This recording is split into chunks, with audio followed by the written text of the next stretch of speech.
I was pretty sure my wife was cheating on me, but reality was so much worse. My suspicions of infidelity first started when Steph was spending way too much time on her phone. She's never been very tech-dependent, so it was odd when her phone glued itself to her palm. She would smile whenever her phone vibrated, giggle after reading her new message, and text back excitedly, all while the look of love marked her face. I recognized that look all too well. It was the look she'd had for me all those years ago when we first started dating. While I was sure of my wife's infidelity, I needed to validate my suspicions. I snuck up behind her and watched as her fingers danced across the keypad. But when the chat log came into view, my heart dropped. Her phone buzzed and an image pixelated on the screen. I fully expected a nude or something, but it was a photo of a man, only the man was not whole. He was severed into many different pieces. His limbs decorated a hard concrete floor, his head pressed up against the ground, and his torso slit wide open, exposing a hollow chest cavity. I almost swore under my breath but remained composed. Steph giggled at the image and began crafting a reply. "Cute. I love how you left the eyes in the head this time." She clicked the send button, biting her thumb in anticipation of a reply. 3 sequentially blinking dots appeared on the bottom of the screen. The message lit up her phone. "I was saving them for you, smirking face," the reply read flirtatiously. Steph repositioned herself in giddy excitement and hurriedly crafted a reply. "You mean it? When can I come down?" she wrote joyously. My heart must have been banging against my chest at this point because Steph swiveled her head in my direction, pressing the phone to her person. "What are you doing?" she said in angry annoyance.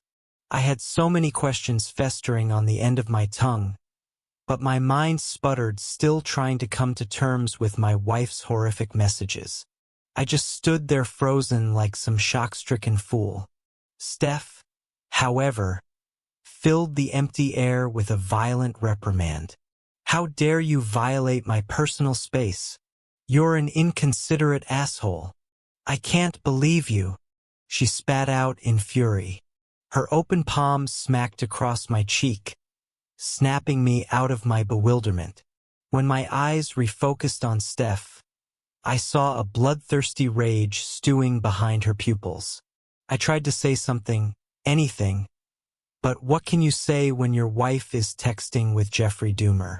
"Fuck you, Ryan," she hissed and retreated into our bedroom, slamming the door behind her. I slumped down on the couch, contemplating what I'd just seen. Steph's never been a violent person, but here I was clutching my cheek while she was laughing at a murder scene on her phone. Night had fallen and Steph never came out of the bedroom. That whole time I weighed my options. Should I call the police? Should I pack my shit and leave? Do I gather more evidence and get her admitted into some psych ward? The choice may seem easy from the outside looking in, but it wasn't easy for me. I wanted to give Steph the benefit of the doubt, but to do that I needed to know the truth. I slowly creaked the bedroom door open and saw a figure sleeping soundly under the covers. On the nightstand rested Steph's phone. I cautiously entered the room, doing my best not to wake my sleeping wife. Luckily, Steph's always been a heavy sleeper. When the phone lit up the dark room, Steph stirred but quickly regained her restful slumber. I immediately opened her messages and almost dropped the phone. The gory messages were sent under the name Ogre. Never in my life had an emoji filled me with so much dread. I needed to know who this monster was, so I texted from Steph's phone, hoping to get a reply. "Who is this?" my message said. I clicked the send button, gripping the phone with a newfound determination. I know. Not a very inventive message to send when trying to get information out of your wife's lover. But what can I say? I was in a delusional state. anyone would be if they found themselves in such a situation. Not a second later, the phone buzzed. "Who is this?" The new message read. The person on the other line seemed to be mocking me, but that thought was swallowed when I noticed the number directly under the demon emoji. The messages were coming directly from Steph's phone. She was messaging herself. I replayed the memory from earlier in the day and vividly remember the 3 sequentially blinking dots at the bottom of the screen as someone else crafted a message from the other end. Steph's fingers, however, remained still. This doesn't make any sense, I thought to myself, but my blood ran cold as the 3 dots once again danced at the bottom of the chat log. The phone buzzed and a sentence appeared on the screen. "Are you scared?" "What the hell?" I said as a cold chill ran down my spine. Suddenly the figure under the covers began flailing wildly. The quick movement startled me so much that it made me drop the phone, and the device tumbled under the bed.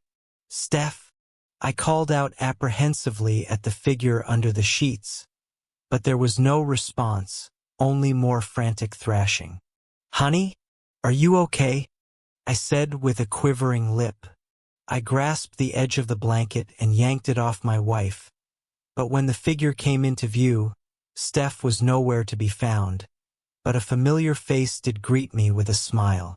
It was the fragmented man from the gory images on Steph's phone. The severed limbs moved around disgustingly. The torso was just as empty, and the head smiled from ear to ear, almost thankful for its sorry state. What is this?" The only words that came to my mind. Out of nowhere, a demonic cackle came from the underside of my bed. Witchy and demented, the laugh caused my skin to break out in goosebumps.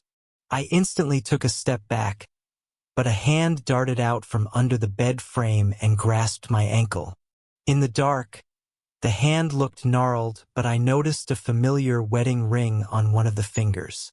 Steph's head crested from the darkness and her eyes twisted upward in my direction. "I told you to mind your own business," she said in a screechy, gritted tone. She bared her teeth, which were now filed down to a point. With her shark-like smile, she cut into the flesh on my leg. I winced in pain. Instinct took over and I kicked her in the face. Steph retreated under the bed. Her witchy laugh regained its full voice. "You shouldn't have done that," she said with a twisted tone. "Steph, what's going on?" I said, desperate for answers. Steph didn't answer my question and only returned a statement that made my confusion grow. "He's coming for you," she said in an icy monotone voice. "Who's coming?" "Steph, talk to me," I begged. "He," I thought to myself. Suddenly the severed man on the bed re-entered my thoughts. I panned my gaze back over to the fragmented figure to find its head now on its side, looking directly at me.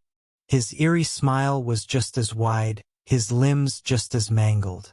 Despite his appearance, the man didn't seem like a threat. One of his severed arms began to lift itself off the bed, index finger extended, pointing to the bedroom door. My heart dropped to the pit of my stomach as the floorboards creaked in that direction. A tall goat-like figure now stood in the doorway. Its legs were furry and hooved, its torso strangely human, and its hands monstrously clawed, but I knew its face. Its face matched the demon emoji on my wife's phone. Ogre, though the creature before me was less cartoony and more gut-wrenching. I started to hyperventilate and back away till my rear met the wall behind me. A grin inched across the creature's face. It was finding pleasure in my terror. Steph crawled out from under the bed, glancing at me. She twisted her head and made her way to the creature awaiting her arrival. There was a glimmer of lust in the beast's blackened eyes as Steph crawled over with animalistic dexterity. When she reached its legs, she wrapped herself around one of them, caressing it as if it were her saving grace. The creature returned his gaze to me and gave a chuckle that tipped off the octave scale. He reached 2 hands to my wife's face and pulled her up by the underside of her chin. Without breaking its connection with me, it parted my wife's lips with a slimy kiss. Its forked tongue worked its way down Steph's throat, and a lump was clearly visible from the outside of her neck as it probed deep into her chest cavity. As it came back out, the smacking of saliva filled the air, and tendrils of spit clung to Steph's face. With the same love-filled stare she'd been giving her phone, she gazed into the monster's eyes. "You're such a tease," Steph giggled as she caressed the beast's cheek. Through a strange tongue and in a deep voice, the monster ignored Steph and spoke directly at me. "Ego tecum agam postia." When the creature saw that I didn't understand, it turned to Steph, expecting her to translate. Steph rolled her eyes but relented. "He says he'll be back for you." She gave me a dismissive glance and returned her eyes to the monster. The beast grinned and flung my wife over his shoulder. Steph giggled in excitement, and they both disappeared into the dark hallway. I was left there in shock, but as the shock began to melt away, I felt the overwhelming need to cry.